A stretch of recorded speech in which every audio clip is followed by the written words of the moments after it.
Hello beautifuls, this is Aromie here and welcome back to Zodiac Access.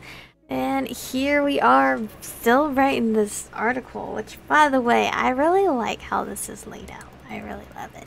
We have very concrete evidence on the existence of real zodiacs. For now, they're just a pleasant urban myth and nothing more. Historian Lisa Berry elaborated further on the state of historical documents. Most records were burned or destroyed during the Zodiac War. It was a time of utter anarchy and chaos. You couldn't walk to the grocery store without possibly getting knifed or mugged, and that's if you were lucky enough to have your grocery store still standing. When asked about pre-war documentation, Berry's reply was frank. We can't say whether the records that specifically mention zodiacs hold historical validity, or whether they're simply popular literature from the time. Most of what we're able to extrapolate is cultural and societal aspects. How they ate, how they farmed, how they set up an executive cabinet of 12 secretaries, how they founded the original 4 cantons, and later added on a 5th. All of these are known. All these facts are known, but there are no official records on supernatural beings. Witnesses saw incredible magicals. Claim that they saw supernatural powers. That one's better. Gosh, how many pages can I save? Claim that they saw the masked man display supernatural powers, proving the existence of the legendary Zodiacs. That dude was strong, and I don't mean he's one of the top benchers at the gym. It's our current football coach, Chad Fellow. He lifted a car off a kid. He vanished without a trace to the point where the police can't find neither hair nor hide, said Dane Wren, owner of Wren Hardware. What other explanation do you need? I was a little girl at the time, reminisced author Maggie Kelly, but I'll never forget what I saw. His hands were glowing like white fire, his eyes were alight beneath his mask. I've never seen human eyes like that. Never. Kelly's a prolific author of 14 novels, all of which are centered around Zodiac legends. She was rescued by the masked man when her residence caught fire due to a gas leak. Like Kelly, many citizens were swept up in the idea of the Zodiac's return. The sighting, as Founders' Day of 792 LE would be called, spurred an unparalleled boom of entertainment and media revolving around the Zodiacs for nearly 2 decades. Referred to as the legend boom, the myths of old were regarded with new interest. Recently, trends have settled into a more diverse focus, though. The Zodiacs have never gone forgotten. Citizens are encouraged to keep their eyes and ears open for any paranormal sights on August 29th, as Founders' Day has a history of attracting unusual events. Did I do good? There, that could cater to the supernatural audience more than enough, right? Time to turn this in and finally get some sleep. Better, because I'm not going to redo all that. August 25th? Yep. Oh, sorry. I might miss some things about college, but all-nighters is not one of them. I wonder if there's been any feedback on the article so far. And would you look at that? 322 comments and growing. Supernature traffic working its magic. Would you look at that? Supernature got an actual writer. Oh, nice compliment. 12 alive, not more of this hocus pocus crap. Do people actually believe this crap? Charming.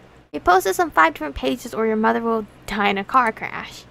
In 406 LE, the ghost of the Zodiacs possessed Sarah. She was pulled into the abyss. Remember Sarah. 99% of people won't post this, will you? This is actually really well written. Kudos at Supernature. Oh, nice. I got a free $100 gift card for Teller Online by signing up here. There's always one. Well, I think I can be a little proud of this. 4 years of student loans might finally be paying off. Ah, the boss. Hello? Miss Hart, well done. Oh, thanks. Quality of writing certainly speaks for itself, and your angle of approach has garnered quite some traffic. As expected, your articles are of considerable worth. Well, sir, writing is what you hired me for. Not really. Pardon? Oh, nothing. That sounded strange. Sure didn't sound like nothing. Should you question your boss, though? This is where I should save. We're gonna question him. Sure didn't sound like nothing, sir. That would depend on your definition of nothing, would it not, Miss Hart? I'm pretty sure that there's only one definition of nothing, sir, and it's in the dictionary. Some definitions are known by society and not by the dictionary, Miss Hart. Among them is the truest definition of nothing, which is a secret. One that you ought to be happy not to know. As far as you're concerned, I said nothing. Farewell. And now I'm wondering why Pathfinder really hired me. I mean, his interview was pretty shoddy. It felt like he'd already made up his mind to accept me before he even called. What if I'm being used? Working for Supernature is starting to get to me. I should just work for this job that's putting a roof over my head and food on my table. Okay, now that I've met all the suspects, it's time to consider my next steps. Founders Day brings up a really good opportunity. I could just invite them to one of the pageants, spend some time with them, do a little digging. Who should I focus on? I don't know, man. Leaf is... I don't know, Beckett. Beckett's kind of my guy. But we already get to choose? How long is this demo? I'm gonna go for Beckett. Kind of fell in love with Beckett. Not because he was the first guy, but you know. Ticket to the pageant, check. Flawless excuse, check. Obligatory nervousness, check, unfortunately. Right, here goes nothing. Oh, we get to see his room a little better. Case, quality, mayhem? What is he murmuring? Hello? Oh, Hunter Beckett. Oh, I missed you so much. Sorry to disturb you. Could I have a moment? Oh, Miss Allison. Yeah, me again. Surprise? What brings you here? Was there a problem with receiving payment? No, not at all. I was just wondering, is your restaurant open on Founders Day? Certainly not. Oh. Founders Day is a remembrance of our forefathers. It is a time of celebration and Thanksgiving, at least for me and my employees. Oh. He looks really serious about this. Well, do you ever go to the annual pageant? Ordinarily, I do not. Wait, really? I thought that basically everyone goes to the pageant.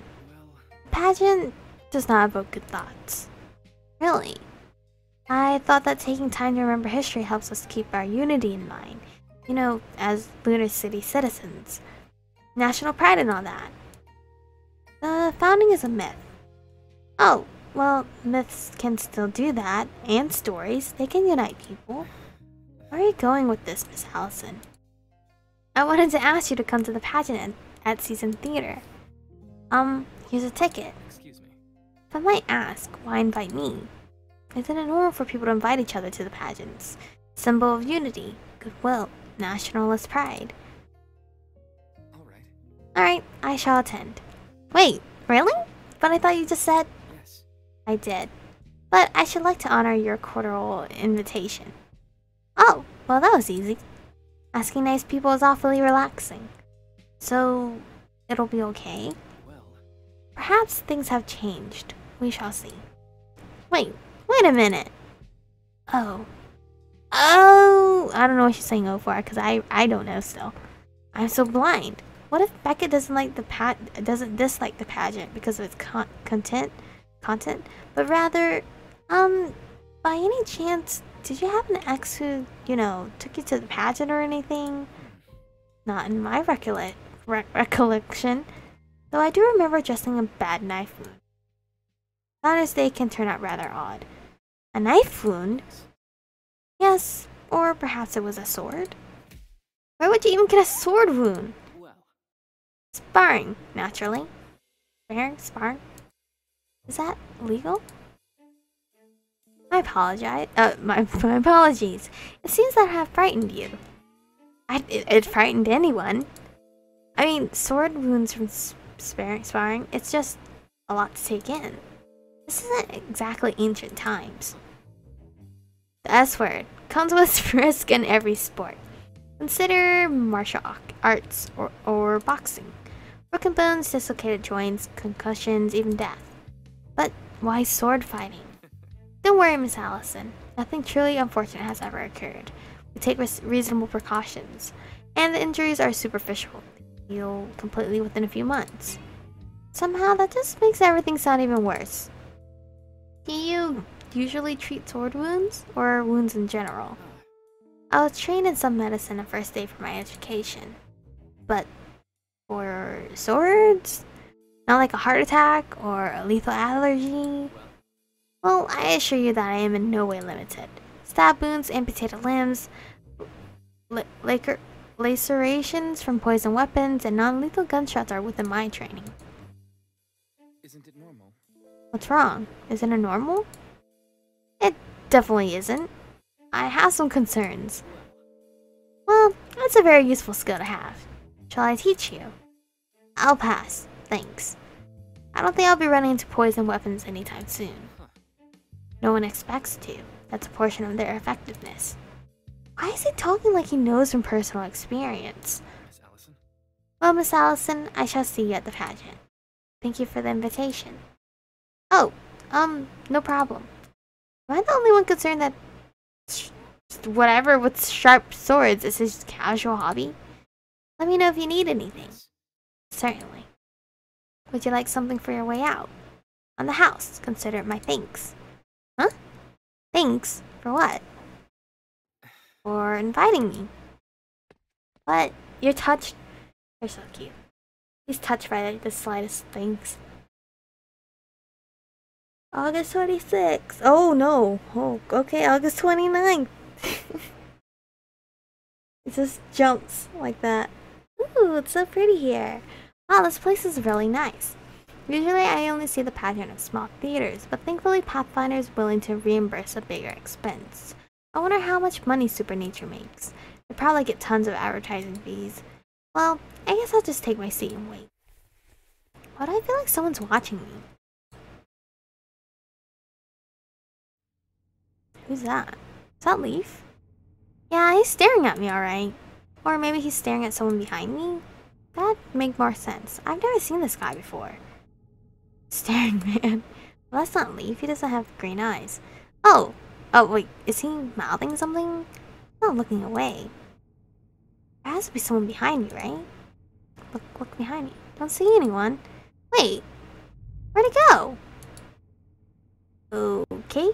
Allison, calm down. Don't overthink things. This job is making you paranoid, that's all. It's Allison. Oh, Beckett, you're so cute. You're so cute.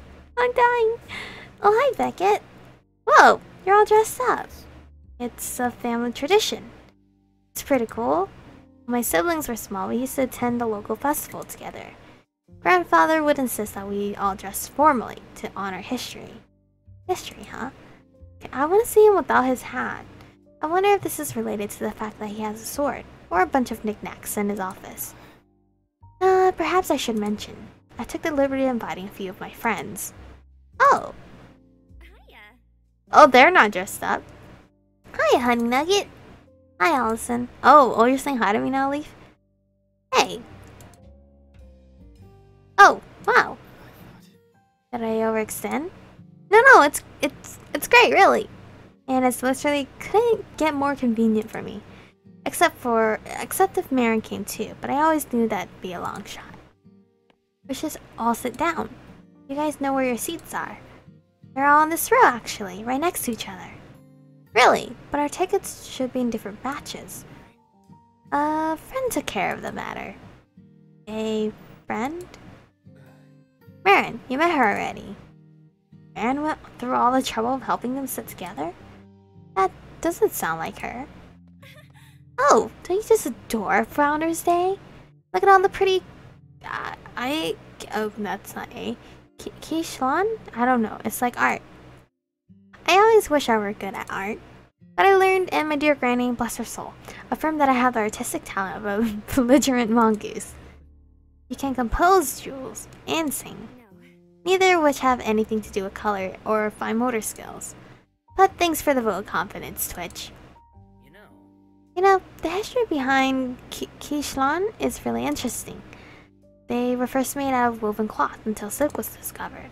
But even though the rich could afford to make silk key, only government officials were allowed to wear silk in public. It was a status symbol. It shows how people would try to differentiate themselves with just about anything, right? Now, thanks to industrialization and civil rights, anyone can have Silk Key. Someone's leaking his inner history, teacher. Well, Except Key aren't silk anymore. Oh, silk. Not anymore. Silk's too heavy. People aren't used to that kind of weight on their clothes. Huh. Then what are they made out of? Crepe line, chiffon, polyester, stuff like that. What is it? Uncle. You appear startled, Uncle. Huh? What for? How your thuggish appearance belies extensive knowledge on sewing? Thuggish might be a bit harsh. I guess I just didn't expect you to be the type to like fabric. Nothing to do with liking fabric. Had a job once. I had a job once. You don't need to know. So you're a lawyer and now you are also like some sewing person? Hot knows everything. That's why we call him Gramps, or Dad, or Uncle. Well, that makes more sense. Hey Schlan, I find it rather fascinating that certain terms have kept their astrali roots, even though it's not considered a dead language. Maybe because it refers to something traditional. Very possible. The literal translation of Kishlan is vestments of the moon. Ki were once made by the hands of select artisans. Many of them symbolize stories, culture, or family history by utilizing specific decorative elements. More than mere clothes, Ki are seen as a chronicle, an artifact, a memento. Does your Ki tell a story? Uh-oh, don't get him started. Yes. It certainly does. This has been handed down for generations. Great care has been taken to preserve the fabric. If you look closely, the brown embroidery reflects the sinuous beauty of fire. I was gonna say that. Flame-colored flowers, which are gladoli, represent the sword. Their color reiterates the motive of fire. I really love it. It's very pretty. The key's primary color is deep crimson. Oh god! Which is indicative of blood. And the edges bear motives of white flowers, which white symbolizes death. If you may recall, typical funeral fare was pure white to signify innocence for departed souls. Therefore, with everything together, you may infer that this key represents war, cooking. It's not obviously me cooking. That was just me not listening if I said cooking. Fire war? It represents the destruction of war. Fire, swords, blood, death. Precisely. It's a chronicle of a specific war, isn't it? Could it be probably what you are thinking? Yes. You really do love history, don't you? He does. Too much. He even filled his head up with old language. In all fairness, Uncle, studies in astrology is a family tradition. You studied astrology? Yes. Naturally. It is a beautiful language that contains much of our heritage. I really feel like this guy grew up in a different world. I see. He's basically fluent, unfortunately. I'm not even gonna try to say those things, because I do not know how to say those things. Ugh. I know, just enough to understand you, and it's still annoying. Wait, why do you understand astrology? You don't need to know. I don't. Not that much. What I know is all because of two people. One of them was this kid. Oh, Uncle, you don't give yourself enough credit. Huh? The show's about to start. I'm so excited. I've seen this 100 times. Doesn't make it any less awesome. I get it. Hey. Shh, everyone. The lights dimmed, the gentle chatter faded. For a moment there was only peace, a silence that rested over everything. But in the quiet and the stillness there was an underlying throe of anticipation. The annual pageant was something that every lunar city citizen had seen dozens of times, and yet sometimes the oldest stories are the most beloved. One more breath, and then the curtain opened. What played out on the stage was a tale that we all know full well. Oh man, this demo was beautiful! In a time long ago before Lunar City was created, before history began, 12 of man rose from the sea. But they were met with a world of fangs and shadow, a world where rabid beasts prowled, where flowers blossomed from venom, where lava boiled in putrid fissures. The land was harsh. Stars rained from the skies and struck the ground with blood. A never-ending sea of ash tainted the horizon. Relentless winds cut into the flesh like knives. Yet the 12 would not admit defeat. On the day, they resolved to tame all of nature and create the birthplace of a civilization. Who's that cutie? It's the rat! Hey, that's my zodiac sign! The first was shrewd. He knew that the others would take care of everything. Practical. Food, water, shelter. He cared little for the well-being of others, or trivial pursuits like altruism. So instead, he thought ahead. To secure his future, he built a storehouse, vast and opulent, something that would be envied in the harsh winters and the plagues. He was given the name of Lu Mei, the rat. Cool, that's me. And this is my brother. Oh, our genders are switched in this game, though. Oh god, I thought there was blood all over her. The second, selfless and dependable, worked tirelessly to cultivate the barren soil into rich, fertile grounds planting. From dawn until dusk, she toiled until she was soaked with sweat and blood. Oh man, my brother's such a hard worker, and I'm just being over here like, nah, you guys can handle it. She was honored for her willingness to carry out the necessary tasks that others avoided. She was given the name of Li Nisha, the ox. I don't know anyone that's a tiger, so, you know. The third was short-tempered and quick to battle. He spent several lifetimes crafting and honing a legendary blade embedded with minerals from the Earth's core. When it was finished, he became the Sentinel. Oh, I hit the mic, sorry. Sentinel of the city, defending its borders from the rabid beast. He was given the name of Lu Gong, the tiger. And to this day, the lost blade of Lu Gong, or Lu Gongekil, is still widely sought after. The rabbit. That's my mom. My mom's a rabbit. The fourth was alert and observant, constantly predicting danger in both the present and future. I really love the style. It's so gorgeous. She heeded the threat of the Earth's fissures, the potential origins of eruptions, poisonous vapor, even unknown creatures from down below. So she made it her life mission to seal the chasms, whether with bridges, natural coverings, or the bearing beneath layers of rock. She was given the name of Li Rin, the rabbit. The dragon? I don't know anyone that's a dragon. The fifth, the wisest of them all, disappeared without a trace. He journeyed alone to distant lands, searching for something that would cure the darkness of night. One day he finally returned, and on his shoulders lay the gleaming moon, which pierced through the shadows like a crescent spear. He scaled the heights of the tallest mountain in the Sun's Mars range and placed it in the sky. That night, and every night thereafter, the moon shone, chasing away the impenetrable dark. He was given the name of Lu Sai, the dragon. For his wisdom and labor, the 12 instated him as their venerable leader. The snake. I don't know anyone that's a snake either. The sixth was a lover of beauty. He saw how beauty could uplift weary souls and cure burdened spirits, so he dedicated himself to crafting delicate treasures and trinkets. Some would bring wonders, others would bring hope, others simple amusement. In this way he shared his extraordinary talents. He was given the name of Lu Sisma, the snake. This story was short. The horse, that's my dad. The seventh, who was known to be lively and full of compassion, built the very first school. She constructed a place where children could be educated in history, literature, and mathematics. With her great heart for youth and learning, she single-handedly inspired a movement for knowledge and literacy. Under her watch, education and entertainment were never far apart. She was given the name of Li Koi, the horse. Ram. Don't know who's Ram. The eighth was passionate and impulsive. Her personality was exactly like the wind, a hostile ocean that churned around the island. Through persistence, hard work, and years of frustration, she finally tamed the water into something usable. It is said that throughout the process, she learned much about herself, and that is why water provides a reflection to this day. She was given the name of Lirana, the ram. The monkey. I think I used to know someone that was a monkey. I don't remember who. Maybe it was my cousin or something. The ninth, playful and spirited, was always looking for opportunities to have fun. For his project, he assembled a giant garden of trees, flowers, and shrubbery, a lively, colorful place where families could gather and enjoy themselves. He included swings, mazes, tree houses, anything that a child could ever wish for. He was given the name of Lu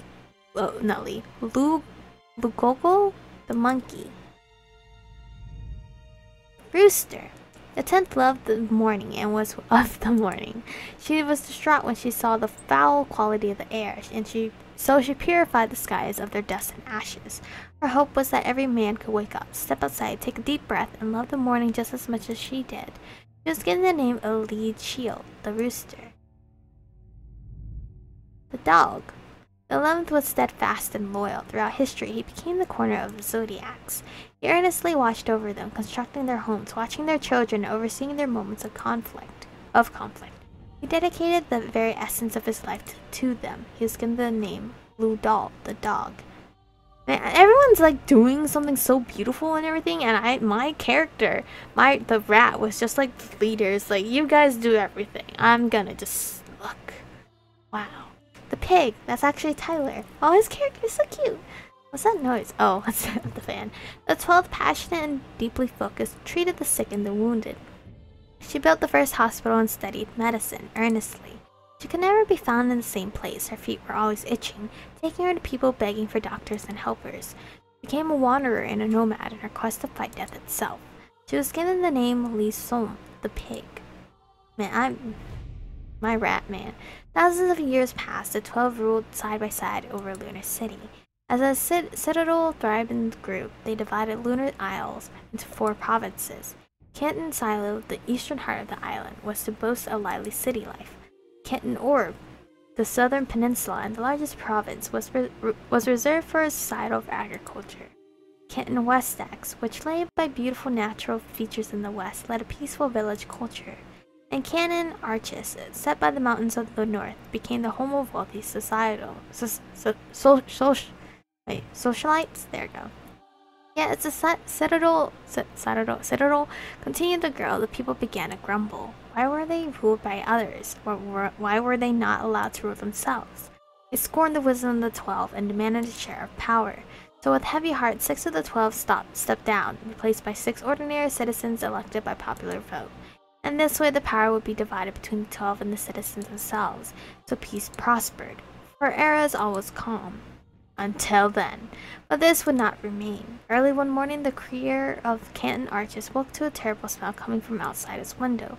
The odor was thick, heavy like rotting meat. He looked outside and he saw horror beyond horror. God. 44 carcasses were piled beneath the sweltering midsummer sun right in the province square. The corpses, which were already infested with maggots, were impaled by a single sign etched in blood. Judgment of the foolish. Their bodies were dismembered, their heads decapitated, cleanly and swiftly severed by the experienced stroke of a blade. The creator alerted the Canton officials immediately. The victims were identified as the families of 6 elected citizens, those intended to share power with the 12. Panicked, the Canton immediately turned to the Zodiacs, the legendary guardians who had always guided their steps with wisdom and decorum. Why had the 6 mortals of the government been murdered? Who was responsible? Was the entire city in danger? And yet, at the hour of the greatest need, the Zodiacs had vanished. Not one was found. The citadel dissolved into utter chaos. Slowly, doubt and suspicion dragged the people into blind terror. Next of kin, blood brothers, sworn allies. Every link, no matter how strongly bound, was tested and broken. Riots rose and fell as quickly as the sun. Everyone became paranoid for his own life, driven by hallucinations into insanity. The cobblestone streets were bathed in rivers of blood and metal, and just like this, society disintegrated into anarchy. To hide their madness, the people began to fashion masks in a macabre depiction of the 12. The twisted leer of the rat, the bloodthirsty vengeance of the tiger. Man, why am I twisted? The uninhibited lunacy of the rooster. Every one of their past heroes was mutilated in a celebration of porcelain and wood. With their identities safeguarded, the Massim shamelessly killed all in their path, striking like bandits. There was no rhyme or reason to the slaughter. All that was left of society was a desire for power and dominance. For years the city fell to pieces. Truth was forever lost as the elderly were slain and records caught fire. The past faded into ashes, burned in despair. And then a single thread snapped. The chaos stopped. Lunar City had shredded itself to an irreparable state. It could no longer sustain the sheer violence that the war demanded. No structure remained to be destroyed. No soul remained to be slain. No fortune remained to be pillaged. The few survivors of mankind were forced to band together to ensure their survival, ending the bloodbath known as the Zodiac War. Slowly, stone by stone, they rebuilt the kneeling city back to its former glory. Slowly, person by person, they refashioned a new government led by a 12-member executive cabinet. Slowly, year by year, they repopulated the broken cantons and added one to their number, Canton Celesti, the canton of the government. Now, as we flourish and continuously rebuild, we await the return of our Centiles. Damn, man, that was a very long story. That was so gorgeous. And this is where we're gonna stop because my throat is really hurting. That was like a lot to freaking read. That was so freaking much. Let's actually see my backlog. Ooh, priority target is Beckett. We got a full heart with him. We were actually really close with Zax and Leaf though. Hall, not so much, but Beckett's cute. We don't know who this last guy is though, right over here. We saw a glimpse of him, so I'm guessing the demo is not over yet because we have to actually find out who he is and then the demo will eventually fade out. I don't know, but I'm very obsessed with art. But anyway, thank you guys for watching. Stay beautiful, and I'll see you guys in the next one.